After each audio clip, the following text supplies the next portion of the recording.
네, 할렐루야. 2월 18일 수요 말씀원 예배 함께 말씀을 나누겠습니다. 오늘 주시는 말씀 잠언 17장 22절의 말씀. 네, 마음의 즐거움은 양약이라도 심령의 근심은 뼈를 마르게 하느니라. 웃음의 하나님, 웃으면 복이 와요 라는 제목으로 해서 말씀을 나누겠습니다. 즐거움은 양약이다라고, 마음의 즐거움은 양약이라고. 그래 좋은 약을 계속 복용하는, 비타민 복용하고 오메가3 복용하고 또 좋은 것들을 먹을 때 우리 몸이 건강해지는 것을 알게 되어집니다.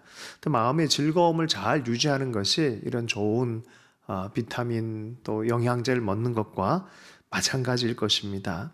영육혼에 여러분 건강하기를 축복합니다. 그 중에서 우리 삶 속에 잃어버리지 말아야 될 가장 좋은 것은 즐거움입니다. 기쁨입니다. 오늘 이러한 기쁨에 대한 말씀이 주제입니다. 데살로니가전서 5장 23절 평강의 하나님이 친히 너희를 온전히 거룩하게 하시고 또 너희의 온 영과 혼과 몸이 우리 주 예수 그리스도께서 강림하실 때 흠 없게 보존되기를 원하노라. 우리의 영, 우리의 혼, 우리의 정서적인 기쁨의 부분, 우리의 몸, 이런 모든 것이 다 강건하게 흠 없이 잘 보존되기를 원한다라는 것처럼 우리 모든 부분의 육신과 정서와 또 영적인 모든 부분에서 건강이 유지되기를 바랍니다. 미국에서나 독일에서나 아이들이 기침을 한다든지 감기에 걸릴 때 그렇게 답할 때가 있어요. 게준트하이트, 게준트하이트. 건강하길 바란다. 뭐 이런 인사입니다. 마음 안에 특별히 병든 것이 아니라 건강해서 기쁨이 있기를 게준트하이트. 또 육신 안에도 감기 걸리지 않고 또 연약해지지 않고 강건하기를 게준트하이트. 규칙적인 운동, 요새는 영양가 있는 식사, 뭐 비타민, 미네랄, 보충제, 뭐 이런 것 여러 가지를 신경 쓰는 시대입니다. 특별히 마음의 기쁨을 유지하는 것을 우리 성경은 좀 더 깊이 얘기를 해주고 있습니다. 얼마 전에 보건복지부에서 유튜브를 드라마 형식으로 만들었는데 주제가 우울증에 관해서 부부 안에서 일어나는 그 드라마 형태의 것이 600만 조회가 넘었다 해서 화제가 된 적이 있었는데 참 이 정서적인 건강을 지키는 것이 얼마나 큰 복인지 또 그리고 우울증에 걸린 사람도 어떻게 이해해야 되는지 남의 이야기가 아니라 스토리 라인 안에서 자기의 이야기가 될 수 있는 혹은 내 옆에 있는 사람도 이해할 만한 그런 이야기로 소개가 되어져서 화제가 되었습니다. 우울증이 걸리면은 칼슘이 많이 빠져나간다 그래요. 그래서 그런 이런저런 정서적인 것이 사실은 몸과도 연결되어 있어서 몸을 잘 가누면서 또 정서적인 것도 보존되어진 것, 오늘 주신 말씀을 보면은 이것이 하나님의 뜻이다라고 말씀하고 있습니다. 영적인 만성병이 있어요. 마음속에 정서가 해결되지 않을 때 일어난 일입니다. 요새는 이 사이코소매틱을 해서 몸과 마음이 다 연동되어 있다는 것을 얘기를 해요. 어떤 경우에는 대장에 문제가 있어서 우울증이 걸린다라고까지 얘기를 합니다. 그래서 어린아이의 변을 통해서 이 대장의 이 공급이 좀 달라지면은 이게 정서가 많이 달라진다 그러기도 하고, 또 간 문제 때문에 정서적인 이 불안정함이 있고 또 화내는 일이 많이, 화기가 많이 생긴다라고 또 해서 간을 보호해 줄 때 또 그런 정서적인 안정감 누리는 그런 얘기도 있습니다. 자, 오늘 그런 부분에 대한 것인데 성경은 근본적으로 마음의 기쁨이 양약이다라고 말해요. 그래서 마음의 기쁨을 빼앗기지 말아라 라고 하면서 기쁨에 대해서 좀 집중해서 좀 보려고 합니다. 영적인 만성병, 우울증이나 어려움이 생기면 이상하게 마음이 고립되어지고 마음에 분노도 생길 때가 있고 원망이 생길 때가 있습니다. C.S. 루이스의 천국과 지옥의 이혼이라는 책의 내용 중에 보면은 지옥이 딴 게 아니라 분리되고 고립된 걸 지옥으로 표현하고요. 그 표현 중에 나폴레옹이 거하는 어떤 장소가 나오는데 나폴레옹이 혼자서 왔다 갔다 하면서 중얼중얼대는 내용이 나오는데 조세핀 때문이야, 누구 때문이야, 어떤 장군 때문이야, 막 계속 그러고 돌아다닌다는 거죠. 원망이 있습니다. 마음속에 큰 쓴뿌리가 있고 마음에 기쁜 어떤 감각이 하나도 잡히지가 않습니다. 잠언 말씀입니다. 잠언 12장 25절 근심이 사람의 마음에 있으면 그것으로 번뇌하게 되나 선한 말은 그것을 즐겁게 하느니라. 마음이 툭 박히고 상황에 대한 언어가 그렇게 나가면 자꾸 번뇌가 생겨요. 부정적인 말이 계속 나가면 계속 마음이 부정적인 무게감이 생깁니다. 그러나 선한 말, 격려와 지지와 또 하나님으로부터 오는 그런 생명의 말들이 우리 가운데 머물면 즐겁게 되기 시작합니다. 여러분, 개인적으로도 불평과 원망과 만나기만 하면 막 쓴뿌리를 풀어내는 친구 만나고 싶습니까? 시간이 지나면 지날수록 친구가 없어집니다. 자식들도 또 부부 관계도 뭐 이런 부모와의 사이에서도 그렇죠. 불평, 불만, 원망만 가득하다 그러면은 그곳에 그 관계 장소 안에 있기를 원하고 싶은 마음이 없습니다. 그러나 칭찬이 있고 선한 말이 있고 격려가 있고 수용이 있고 서로를 받아줌이 있다면은 그 해맑은 웃음이 있고 축복이 있고 기도가 있다 그러면은 자꾸 만나보고 싶은 것이죠. 쓴뿌리와 분노가 아니라 우리 속에 해맑은 기쁨이 있기를 하나님께서는 원하고 계신 줄로 믿습니다. 고린도후서 2장 7절입니다. 그런즉 너희는 차라리 그를 용서하고 위로할 것이니 그가 너무 많은 근심에 잠길까 두려워하노라. 근심에 잠기면은 이 정서, 기쁨의 정서, 하나님을 즐거워하는 정서를 빼앗기기 시작한다는 것이죠. 빌립보서 2장 27절입니다. 그가 병들어 죽게 되었으나 하나님이 그를 긍휼히 여기셨고 그뿐 아니라 또 나를 긍휼히 여기사 내 근심 위에 근심을 면하게 하셨느니라. 아픈 동역자를 보면서 마음에 근심이 있다 보면 근심 위에 또 근심이 있으면 눌리기 시작합니다. 또 정서적으로 하나님의 사역을 해야 될 사람이 또 이런 근심 안에서 하나님의 좋은 마음들을 흘려보내지 못한다면은 이거 어떻게 되겠습니까? 그래서 하나님이 내 마음의 근심도 이해해 주셔서 그를 살리셨다라고 표현하고 있습니다. 느헤미야 8장 10절입니다. 느헤미야가 또 그들에게 이르기를 너희는 가서 살찐 것을 먹고 단 것을 마시되 준비하지 못한 자에게는 나누어 주라. 이날은 우리 주의 성일이니 근심하지 말라. 여호와로 인하여 기뻐하는 것이 너희의 힘이니라 하고 축 처져서 늘 우리의 잘못입니다. 아이고 이렇게 된 게 이게 다 이 모양입니다라는 그런 근심이 아니라 하나님 때문에 감사합니다라는 감사의 마음, 기쁨의 마음, 성벽을 다 쌓고 이렇게 세운 것. 과거는 많은 실수 때문에 무너진 기억을 갖고 있지만 과거에 이 남편이나 아내가 서로의 잘못한 것 때문에 그것 때문에 늘 죄인의 모습으로 온다 그러면 오늘의 기쁨은 어떻게 살 수 있겠습니까? 용서와 화해와 은혜 안에서 품어 안는 그 기쁨 안에 또 내일을 내려놓고 오늘 주님을 기뻐하고 서로를 감사하고 갈 수 있다면 얼마나 큰 힘이 되겠습니까? 그 말씀이에요. 오늘은 이날은 우리 주의 성일이니 근심하지 말라. 여호와로 인해서 기뻐하는 것이 너희의 힘이니라. 여러분 그런 의미에서 영적인 회복은요 기쁨의 회복이라고 말해도 괜찮아요.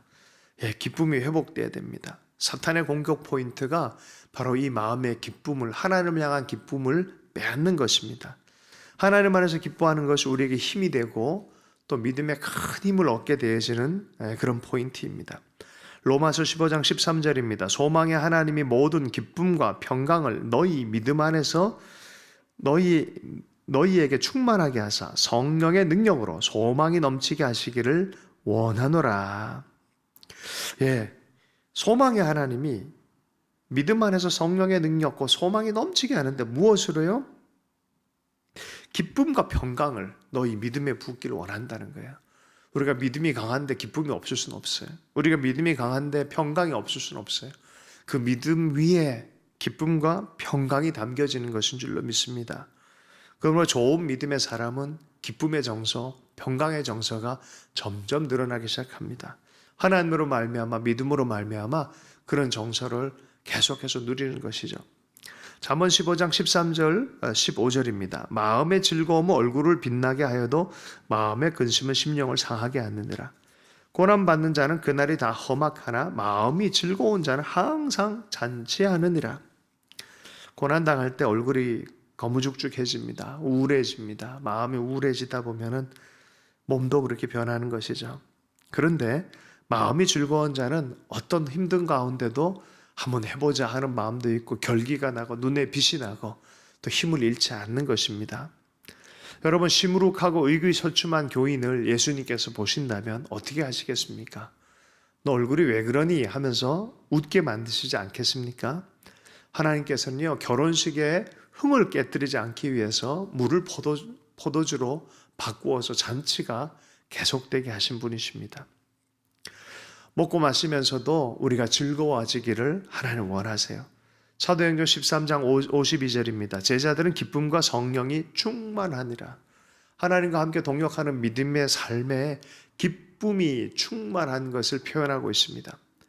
데살로니가전서 1장 6절 7절입니다. 또 너희는 많은 환난 가운데서 성령의 기쁨으로 말씀을 받아 우리와 주를 본받은 자가 되었으니 그러므로 너희가 마게도냐와 아가야에 있는 모든 믿는 자의 본이 되었느니라.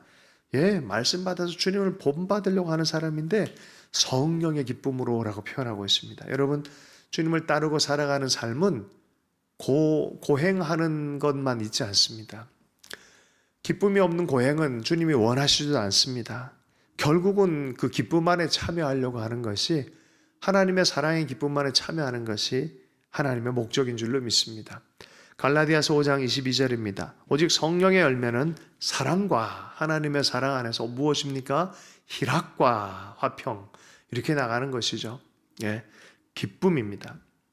로마서 14장 17절 말씀, 하나님의 나라는 먹는 것과 마시는 것이 아니요 오직 성령 안에 있는 의와 평강과 희락이라. 이쯤 되면은 하나님 나라의 본질에서 기쁨을 절대 뺄 수가 없습니다. 기쁨의 신앙생활을 뺄 수가 없습니다. 요한복음 14장 34절, 새 계명을 너에게 주노니 서로 사랑하라. 내가 너희를 사랑한 것 같이 너희도 서로 사랑하라. 여러분, 사랑하는데 막 괴로워서 사랑합니까? 아니죠. 부모가 자식들을 볼 때 그냥 존재 자체로 따뜻한 사랑이 나옵니다. 얼굴만 보는 것만 해도 기쁘고 감사함이 흘러넘칠 때가 있습니다. 그죠? 고린도후서 6장 10절입니다. 근심하는 자 같으나 항상 기뻐하고 가난한 자 같으나 많은 사람을 부요하게 하고 아무것도 없는 자 같으나 모든 것을 가진 자로다. 참 사도의 마음에는 어떤 게 있습니까? 근심하는 자 같이 현상은 그러지만 그러나 내면에 보면 항상 기뻐하는 자다라는 거예요. 그 속에 빼앗길 수 없는 신비한 믿음의 세계가 있기 때문에 그렇습니다. 그 믿음이 살아있는 난 기쁨은 빼앗길 수 없는 것이라고 말하는 것이죠. 사도행전 2장 46절입니다. 날마다 마음을 같이하여 성전에 모이기를 힘쓰고 집에서 떡을 떼며 기쁨과 순전한 마음으로 음식을 먹고. 시편 2편 11절입니다. 근심이 사람의 마음에 있으면 그것으로 번뇌하게 되나 선한 말은 그것을 즐겁게 하느니라. 근심이 마음을 차지하지 않도록 하나님의 말씀 안에 머무십시오. 격려의 말씀을 서로 하고 감사의 말을 서로 하고 사랑과 섬김의 말을 할 수 있기를 바랍니다. 하나님은 우리가 그렇게 살길 원하세요. 말씀을 읽을 때마다 하나님 우리를 어떻게 사랑하시는지를 계속 말씀하십니다.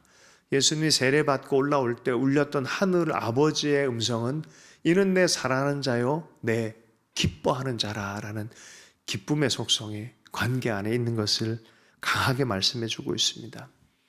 여러분, 하나님을 기뻐하길 축복합니다. 하나님은 여러분을 기뻐하고 계십니다. 이 기쁨 안에 하나님 안에 믿음으로 산다는 것은 어떤 어려움과 한난도 다시 재해석하게 만들어서 견딜 수 있는 인생의 힘을 만들기 시작합니다. 기쁨이 있어야 만들어지는 것이고 또한 그 믿음 안에서 또한 기뻐하기 시작하는 것입니다.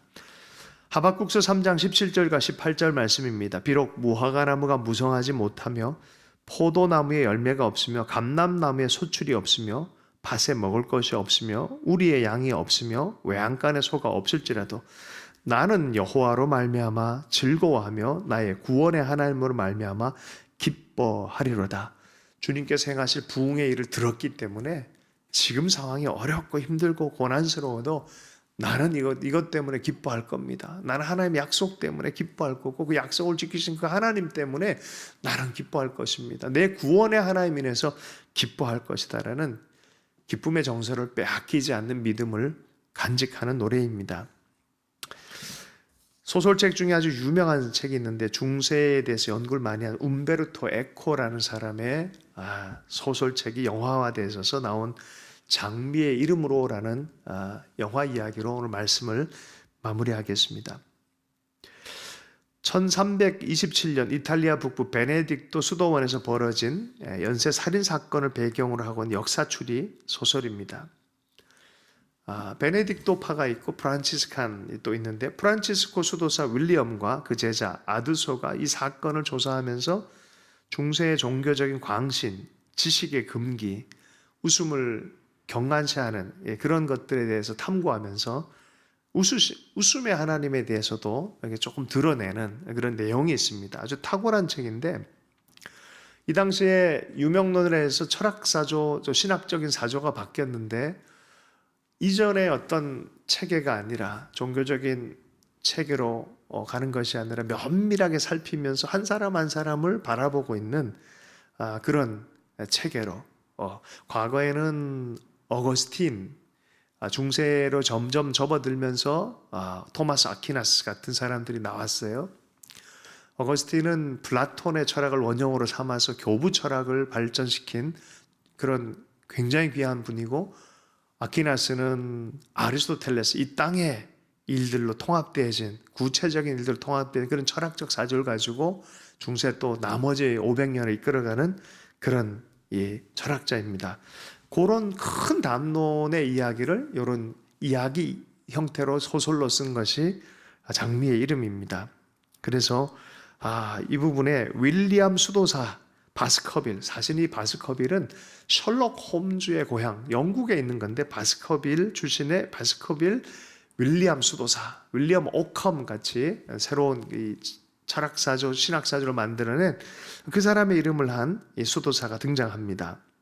아드소 수련사는 멜크 출신이라고 해서 이 두 사람이 가서 이 살인사건이 벌어진 베네딕토 수도원을 조사를 합니다. 계속해서 독살되고 타살되고 이 사망 사건이 일어나면서 미스테리로 아주 깊어지는 그런 이야기 가운데 결과가 밝혀지는데 수도 원장이 사실은 아리스토 희극론을 읽지 못하게 하고 사람들이 자꾸 웃고 경건을 잃어버리고 하는 것 같아가지고 그 희극론이 도서관의 책에 있었는데 거기다 독을 묻혀서 그걸 읽는 사람들이 읽다가 웃다가 죽어가는 거죠. 근데 그걸 다 종교적인 수사로 다 만들어 놓은 거예요. 그런데 새로운 체계로 새로운 시각으로 연구하고 바라보고 있는 이 윌리엄은 굉장히 유머도 강하고 막 이런 사람이었어요. 그리고 구체적으로 확실하게 찾아내서 이건 종교적인 문제가 아니라 이런 음모가 있었고 이런 범죄의 사실이 드러나게 하고 탐정으로서 이걸 드러내버립니다. 웃는 것을 경한시해요. 금기를 시킵니다. 아리스토텔레스의 시학의 희극론은 실제로는 있지 않습니다. 이 소설적인 플롯 구성함에 의도적으로 집어넣은 것이죠. 그런데 참 기가 막힌 거 아닙니까? 웃음 자체를 악마적인 것으로 보고 웃음이 경건을 잃어버리게 만든다는 그런 세계관을 갖고 있었다. 그게 기독교 세계관이라 생각했던 사람들의 사고가 그걸 막기 위해서 독을 묻혀놓고 죽이는 그런 것이죠. 다 드러났어요. 그런데 조사를 하러 갔던 윌리엄은 이 하나님에 대해서 이렇게 얘기합니다. 웃으시는 하나님. 윌리엄에게는 웃음이 가져오는 신앙의 자유에 대해서 신앙적으로 받아들이는 거죠. 웃음은 인간의 타락의 징표가 아니라 도리어 하나님이 원하시는 것이다라고 말하는 거죠. 자, 그래서 우리는 어떤 신앙을 하고 있습니까? 하나님 안에서 정서적으로 기쁨을 누리는 것이 신앙적인 것이란 것을 성경은 미리부터 얘기를 했어요. 우리 안에 기쁨을 놓치지 않길 바란다라고 말합니다. 신앙은 우울한 게 아니에요. 고행하는 게 아니에요.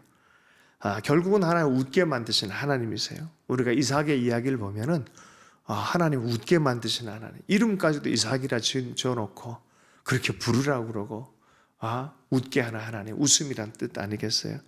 여러분 가족들과 많이 웃으십시오. 그건 굉장히 좋은 신앙입니다. 서로가 서로 격려하고 칭찬하고 감사해 하면서 웃으십시오. 그게 주님이 원하는 신앙의 본질적인 모습일 수 있습니다. 그리스도 안에서 많이 웃는 그런 복된 가정 되길 축복합니다. 설날에 복 많이 받기를 축복합니다. 주신 말씀 붙들고 기도하겠습니다. 하나님 아버지, 우리의 삶을 결국 웃게 만드시는 분, 하나님 우리로 하여금 우울이나 고립이나 두려움과 눌림으로 끝나지 않기를 원하시는 웃음의 하나님 인해서 감사합니다. 우리의 웃음을 위해서 계속해서 웃게 만들기 위해 잔치를 계속 벌이시는 하나님이신 줄로 믿습니다. 그 십자가를 통과하여 결국은 웃게 만드시는 그 하나님을 신뢰하며 우리도 그 마음으로 살아내기를 원합니다. 우리에게 허락하신 귀한 가족들을 함께 웃게 만드는 하나님 웃음의 공동체, 하나님 때문에 결국은 웃게 될 것이라고 희망을 노래하는 하나님의 사람 될 수 있도록 우리 가정과 한 사람 한 사람 붙들어 주시고 하나님의 웃음이 가득한 하트하우스가 될 수 있도록 은혜 베풀어 주시기를 원합니다. 또 이 시간에도 하나님 결단하며 기도하는 하나님의 사람들 가운데 큰 웃음으로 주님 나타나 주시기를 원합니다. 모든 것 주님께 의탁하며 살아계신 예수 그리스도 이름으로 기도했습니다.